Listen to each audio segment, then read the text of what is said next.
I had a request come in a while ago to go over the different lucid dreaming books and stuff I have here. And to do that, what I did was I broke things down into a few different categories. And while they're not all necessarily directly about lucid dreaming, I do feel they're intricately connected to the practice in one way or another. So I thought I'd include them. Anyway, first up, we'll go over the more Buddhist style of books here. Then we got some meditation stuff coming up next. And then we'll close out the actual lucid dreaming stuff after that.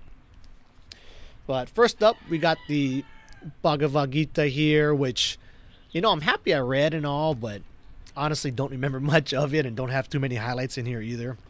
I felt like, and kind of still do feel like, it was just mandatory reading that I had to get done. But nonetheless, if you're somebody like me, I felt like it was kind of mandatory stuff, so I would still recommend it, at least as a one-off.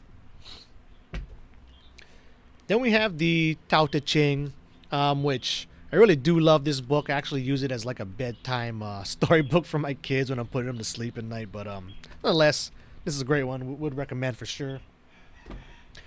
And then we have the Tibetan Book of the Dead. So I guess when it comes to actual lucid dreaming type of stuff, this is probably the most important one out of those two.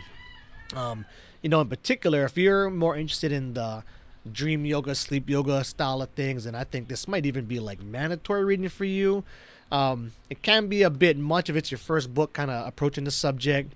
Somebody who kind of covers similar stuff as this, but in a way more approachable way for people in the West, I feel at least, is Andrew Holacek. And he's one of my favorite authors. We'll be diving into his stuff, I'm sure. For sure, when we get to the lucid dreaming books.